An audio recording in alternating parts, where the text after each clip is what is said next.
Saludos, ¿cómo están allá Carla Angola y Carlos Acosta? Aquí tengo a Ismael, que me había abandonado. ¿Por qué me habías abandonado, Ismael? Nunca más. Ah, pero mira Siempre he la estado, cámara, mírala, siempre he mírala. estado pendiente de ti, ¿vale? Ah, hombre. Siempre, siempre. Ajá. Saludos a Carla, ¿vale? Estaba preguntando, no se Sí, puede sí, decir. ahí vamos. Ahí que venía a comer Estrada y esa gente, imagínate tú. Sí. El rancho tranquilo tiene desde que yo nací en ahora. Ah, Y el rancho tranquilo ya estaba. sí. Tiene todos los años. Mira, vamos a hablar de la vida. Y mañana cumplo años, Ismael. Ah, coño, mano. Te Sí. felicito por adelantado. No, no, pero cumplo de para atrás, ya no cumplo más. No quiero cumplir más porque no me gusta la vejez. Quiero ser joven toda la vez. La vida. Además, se murió anoche. Se murió Roberto Lamarca. Sí, Miguel vale. López Torcel, colega nuestro, amigo, hermano, se nos murió. Un artista Sí. de novela también muy Humberto famoso. García dijeron que se ha muerto, pero después lo No, no desmintieron. murió ayer, murió ayer. Roberto Lamarca. Roberto Lamarca, Roberto sí, sí, Lamarca. Roberto Lamarca y Sofía Inver, Sí. que es compañero tuyo de generación. De mañana. Está muy bueno, ponle otra vez ponle otra vez el Le editorial. pones eso y va a haber muerto. Ponlo, ponlo, ponlo. La Asamblea va a discutir un homenaje a Sofía y va a hacer una solicitud para que el museo le vuelvan a poner su nombre. Sí. Leí por ahí. Sí, claro. Además, hay cosas que dejan huellas que son imborrables y además no solamente la huella, sino su propia historia. Creo que fue un error grave haberle quitado el nombre de ella y haberla sacado del museo, porque sí, eso era parte de la vida. Ese museo es Sofía, esa es la verdad. Esta mañana estuve escuchando un programa hace 6 años exactamente, y oye, se me fue. ¿O el de Papillón, el de Teodoro? No, vale. ¿O un homenaje a Sofía? No, un programa que le hicieron en esta emisora, en 99.1, en Onda. Ajá. Esta mañana estaba oyéndolo, pero es un programa viejo. Entonces ella hablaba ahí de su historia. Por ejemplo, yo que he sido toda la vida, aunque no nací allí, fui alcalde de La Victoria, he vivido, ahí viven mis hijos, mi familia. No sabía que cuando ella llegó, estuvo su primera escuela donde estudió fue en la escuela de los Carmelitas de La Victoria y luego al año se la trajeron a Caracas porque su hermana tenía que viajar a La Victoria casi semanalmente y era muy lejos por el autobús e ir a Caracas y La Victoria. Un programa muy bonito, además lleno de mucha historia, habló de sus amores, Sofía habló Sofía de... la intransigente. Sí, la intransigente, pero ella dijo en ese programa esta mañana que ella no era intransigente, sino que ella era exigente con ella misma y por eso exigía que todas las cosas quienes la rodeaban se hicieran bien. Muy interesante. Hoy cremaron a Iván Locher. Iván Locher también yo tengo un gran cariño. Pero todo eso me tiene asustado. No vale. La pelona. ¿A ti no te da miedo la muerte? Claro, a todo el mundo nos da miedo la muerte, pero bueno, vale, tú tienes que mientras vivas que hacer para que la vida sea uno pueda ser útil a los demás. Aquí hay un tipo que los viernes bebe. Entonces cuando bebe mucho dice, yo soy la muerte. Está Ernesto. Ese fue el que te hizo. Ese fue el que te puso el titular. Y bueno, vamos a meternos en Honduras. Sí. Me dice que andas haciendo un discurso diciendo que el país no tiene liderazgo, que hay vacíos en el liderazgo. Ajá. Eso lo dice la encuesta Datos. Sí. ¿Tú estabas enterado de eso? ¿O es una percepción? No, es una percepción que he venido planteando porque estamos ante una situación de crisis donde si nosotros no asumimos responsablemente la conducción de lo que está ocurriendo, la gente pudiera terminar pasándole por encima a todo el mundo, ¿no? Yo creo que el tema de la unidad no solamente es cambiar, quitar o poner un nombre, es una política en la que tiene que haber un accionar permanente de los problemas que más afectan a la gente, ¿no? La gente se está muriendo de hambre, Kiko, está comiendo en la basura. Y me dice un pajarito, un parajito, un murciélago, que anda hablando, me imagino que no le debe gustar a cierto tipo de liderazgo, de que hay vacíos en el liderazgo.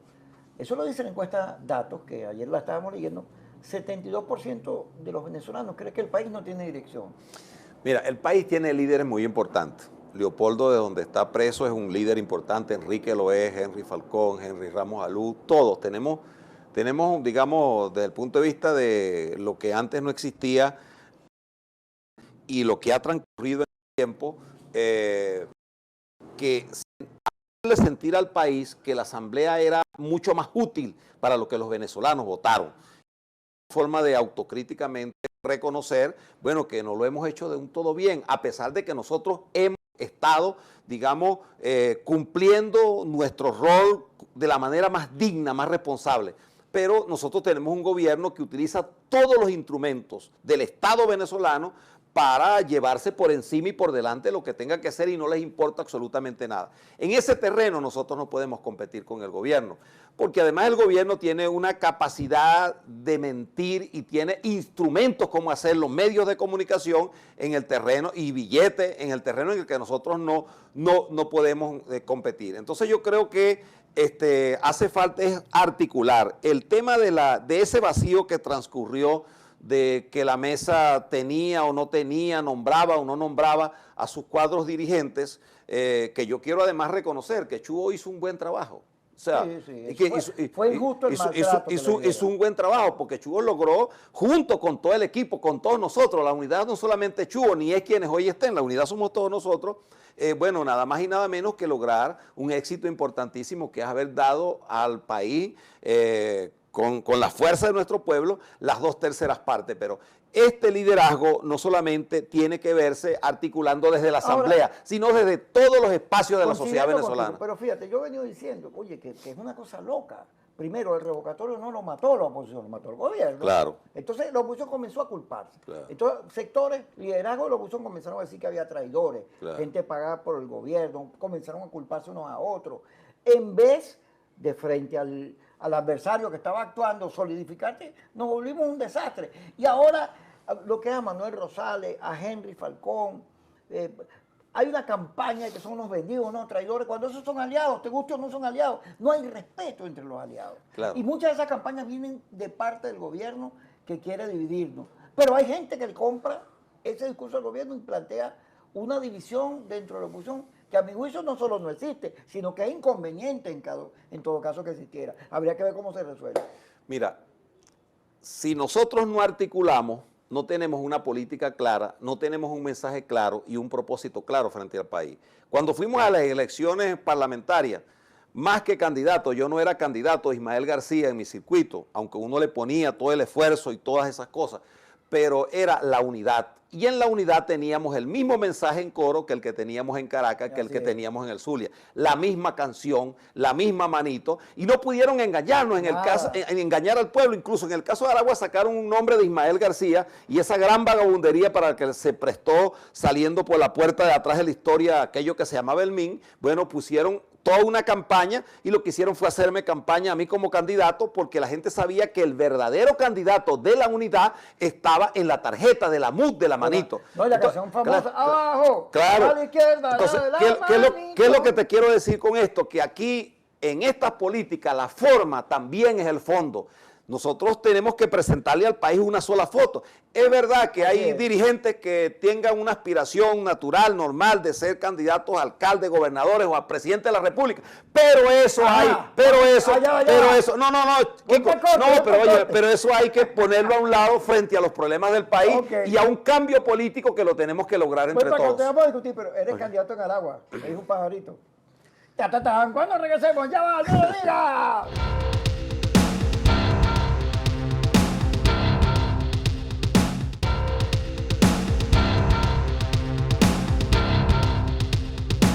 Seguimos con Ismael García, él está viendo el reloj porque se quiere ir, pero no lo vamos a dejar. Vale. No lo vamos a dejar. Tenemos rato hablando. Mira, acá vas a ser candidato en Aragua. Kiko, yo creo que nosotros en este momento tenemos que lograr primero que se hagan las elecciones sin ningún complejo ni prejuicio de gobernadores en Venezuela, que no debimos dejarlas pasar el año pasado y que aun cuando el esfuerzo, y formo parte de eso para no eludir mis responsabilidades, era como sigue siendo un cambio político en Venezuela, para que haya un cambio en lo económico, para que mejore el aparato productivo, para que cambie el país. Por supuesto que esas elecciones están en la Constitución, que son cada 4 años, y ya los gobernadores les han dado una ñapa demasiado larga, que por cierto no lo han hecho bien. Y en el estado de Aragua particularmente, Tarek El Aizaime es un gobernador bueno, que ni siquiera vivió en Aragua. Él tenía una casa dentro de un cuartel en Aragua y se movía en helicóptero y como con una caravana de 40 vehículos y gente con ametralladoras, pero nunca llegó a tocarle la mano a los aragüeños, que lo mandó el presidente Chávez para que fuera candidato y lo hicieron gobernador. Ya esos tiempos pasaron. Ahora yo me imagino no va a ser así, los gobernadores ni el gobierno importados a las regiones estar compenetrado con los problemas de la gente. Cuando llegue ese momento, porque el momento de ahora no es lanzar candidatura, el momento de ahora es lograr que se hagan las elecciones de gobernadores. Y en el marco de la unidad, mediante unas primarias, se van a escoger los candidatos a gobernadores. Cuando llegue ese momento, bueno, habrá una valoración en cada estado, en cada municipio, de lo que se va a hacer y allí en ese momento ¿Pero veremos. vas a hacer o no? Bueno, te estoy diciendo, Kiko, que lo que importa ahora es meternos en el cambio. Tarela y Sami. Para lo único que soy candidato, hermano, es para que cambiemos este país. Mira, el Departamento del Tesoro lo acusa de tráfico y lavado. Y a su testaferro, Samar López. Tarek publica un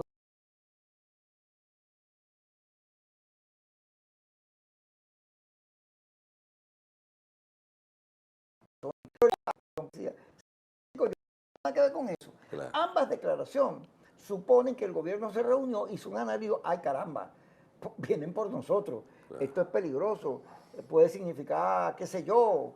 En todo caso, no salieron con el discurso del imperialismo, no fue así como salieron. ¿Qué lees tú ahí? Mira, en el año 2009, 2009, cae preso un narcotraficante en Colombia, Wally Maclet. Hicieron un conjunto de acusaciones.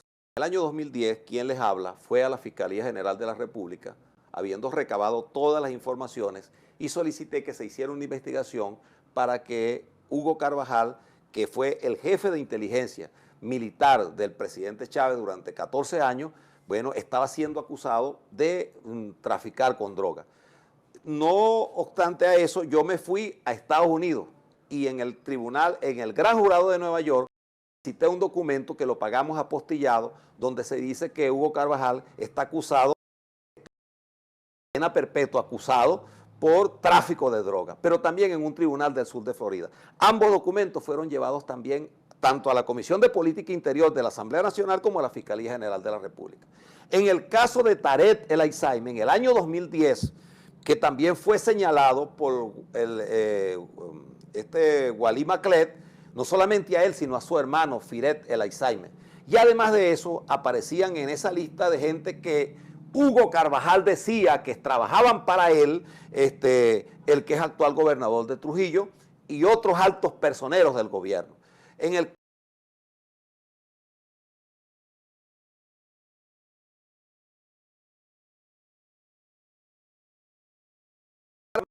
Roger Rondón, Sí. trabajaba para él como asistente. Después se fue para Mérida. Es del Delta. Sí, se fue, porque el papá de Samar es del Delta. Después se fue a Mérida a trabajar de administrador en la gobernación. El diputado no tiene nada que ver con eso. Cualquiera puede contratar a alguien para trabajar. Te estoy diciendo es que era un limpio, pues. Samar no se ganó el quino, no hizo absolutamente nada. Si tú pides nada más la declaración jurada en los últimos 15 años de Samar López, bueno, vale, tú te vas a dar cuenta que del año 2010, 8, 11 para acá, se convirtió en un hombre todopoderoso. Samar era para el gobierno, ese señor que le decía al gobierno de Maduro, te lo tengo, ¿no? Por ejemplo, en diciembre, el dinero con que se trajeron los CLAT de Estados Unidos, de México para Venezuela, fueron 400 millones de dólares que Samar aportó para comprarlos de su bolsillo. ¿Y de dónde había sacado ese dineral?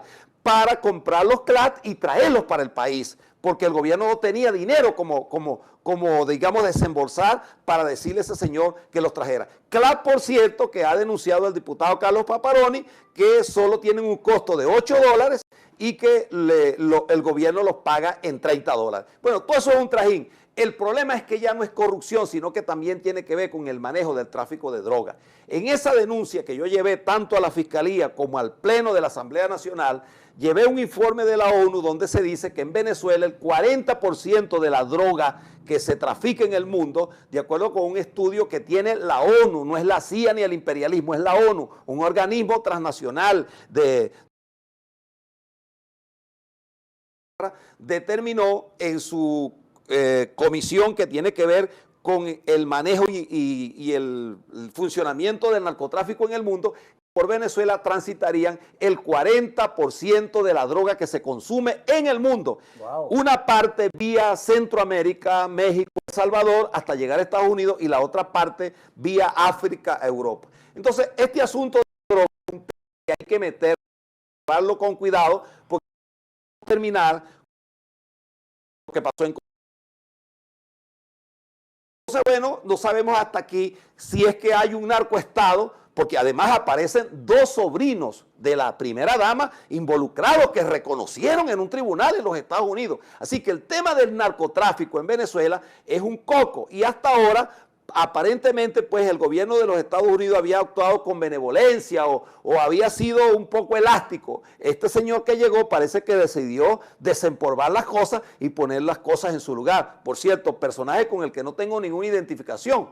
Pero además, el tema del narcotráfico, Kiko, para la pregunta inicial que tú me dijiste, es un delito transnacional. La violación de los derechos humanos,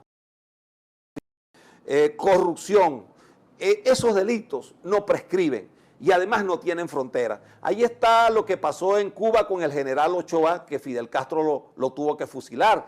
Lo que pasó en Panamá con Noriega. Yo no quiero, absolutamente niego, ¿no? Porque estos tipos son unos manipuladores. A decir, nosotros estamos pidiendo intervención. No, no, aquí alguien viene a intervenir a este país, yo soy el primero que me voy a fajar para repeler cualquier intervención contra Venezuela, porque yo hago esto desde una óptica de patriota de verdad. Los que son vendepatrias son los que han utilizado esa vagabundería. Ahora, este delito, ellos saben que temprano tendrán que entenderse. En la denuncia Carvajal, voy a hacer una revelación aquí, que no le he hecho en ningún medio. En las investigaciones que nosotros, la DEA ya estaba negociando. Entonces el presidente Chávez, el único cargo que le deja, ministro contra el terrorismo, pero ya habían descubierto porque el tipo estaba dispuesto a entregarse. Ojalá que lo haga, ojalá que se entregue, porque el país sabría verdaderamente lo que está pasando. Ha dicho que él va, pero que le respeten la inmunidad. Eso es un asunto de un tribunal allá. Si yo soy inocente, bueno, yo no tengo ningún...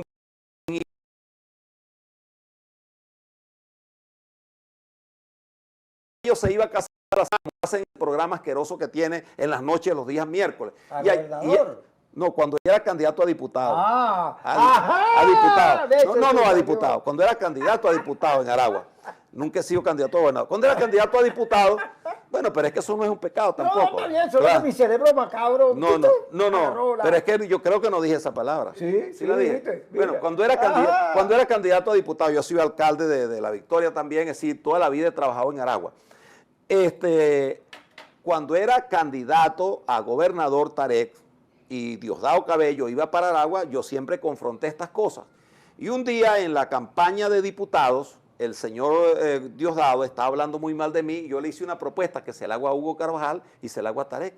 Digo, bueno, vámonos para allá, si no la deben, no la temen, yo también pongo a la orden mi inmunidad. ¿Por qué voy a quitarme la inmunidad, como dice, por qué él va a permitir que le actúen con inmunidad? La inmunidad parlamentaria solo funciona para Venezuela, no para otros países. Vayámonos allá, Diosdado, tú también. Vayámonos allá, Tarek, el Pollo Carvajal, parémonos frente a la DEA, a ver quién se viene y quién se queda. Porque el problema es que ellos dicen muchas cosas, pero a la hora de la verdad, bueno, eso no es más allá de un discurso de retórica. Ojalá que lo del pollo no sea como tú dices, que el gobierno inventó una estrategia que pudiera ser para que el gobierno de los Estados Unidos piense que ellos están dispuestos a cooperar, a ser patriotas cooperantes y que les bajen un poco la mecha, ¿no? Porque lo que yo creo es que ese señor, cuando ponga el pie fuera de Venezuela, mira, tiene que entregarle cuentas a la justicia, como tarde o temprano tendrá que entregar cuentas a Tarek, Diosdado, y cerrar vestiduras de honestidad, y en nombre de los pobres han saqueado y han traficado en este país, no solo con droga. Ahí está lo que está pasando en Guayana con el tema del oro. Bueno, es una cosa de la desnacionalización del país en materia de minas, pero también es la destrucción de la ecología y del ambiente por no sé cuántos años. Vamos para el corte, Ismael, y ya regresamos aquí en Kikosis.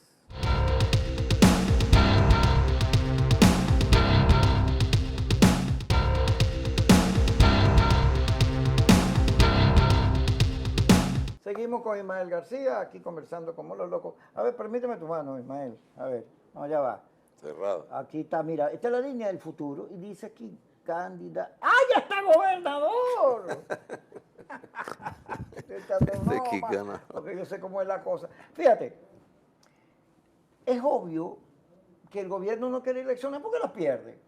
Pero hay gente que cree en la oposición que aquí no hay salida electoral, que hay que sacar a Maduro por otras vías, en la calle, los militares, lo que sea, pero que aquí no va a haber elecciones.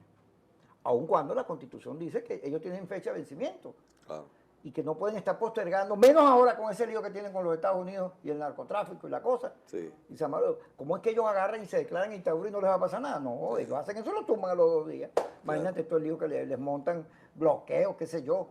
En todo caso, el problema no es lo que van a hacer ellos, sino que la oposición no tiene claro el camino. Porque esa discusión, cuando Leopoldo López dice que no hay que ir a elecciones gobernadores, sino sacar a Maduro ya, ahí hay algo que no está claro. Cuando María Corina dice que el diálogo es entrega... Pero Leopoldo no ha dicho eso, incluso...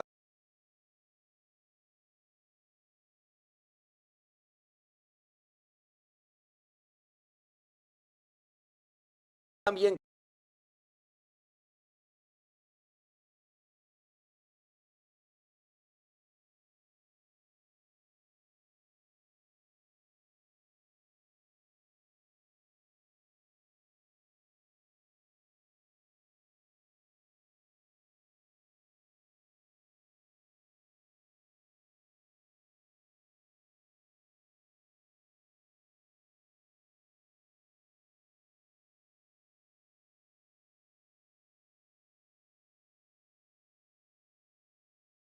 rodeada y para sentarse en una mesa de negociación, para los que dicen que el diálogo hay que hacerlo como sea, no, yo creo que el diálogo no hay que hacerlo como sea, que debe dialogarse, sí, pero nosotros tenemos que generar y crear unas condiciones. Fíjate, en Vietnam tuvieron 2 años discutiendo para sentarse en una mesa. La guerrilla colombiana todavía está entregando las armas y primero firmó el acuerdo de paz, no entregaron las armas primero. ¿Es eso? Bueno, no, por supuesto. Entonces, frente a sobre todo, Maduro no cumple con la palabra ni año. Maduro es un mentiroso.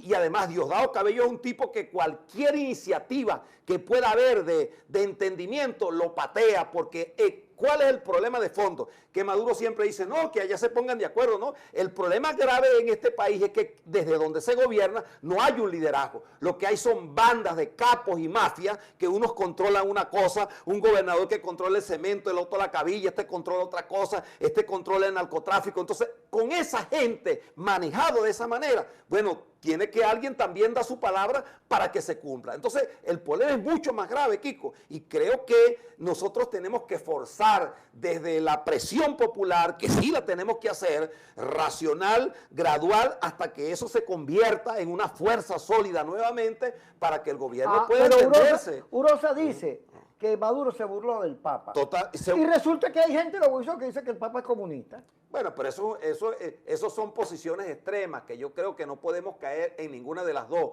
pero dentro del marco de la racionalidad, pero sí de la firmeza en la conducción política, tenemos que tener claro que Maduro no cumple ni años, pero además él no ayuda. Es mentira que el gobierno quiere diálogo. ¿Por qué? ¿Por qué no quiere diálogo? Porque si es verdad, ayer decía Maduro, para descalificar a Chugo, lo vi, lo escuché en ese momento, que bueno, ahí cambiaron la mesa, yo no sé quiénes son. Ahora con Chugo yo no tengo problema, porque con Chugo yo lo llamaba y le mandaba un mensajito, vente acá Chugo, y Chugo venía. Entonces eso es una irresponsabilidad. Esto es para generar zozobra. Porque por supuesto, eso nunca lo hizo. Pero hay gente que le compra eso. Claro. Hay gente que todo, montaron un golpe de Estado por las redes. Claro. Una lista de supuestos narcotraficantes, generales y financistas que nadie, que no existe.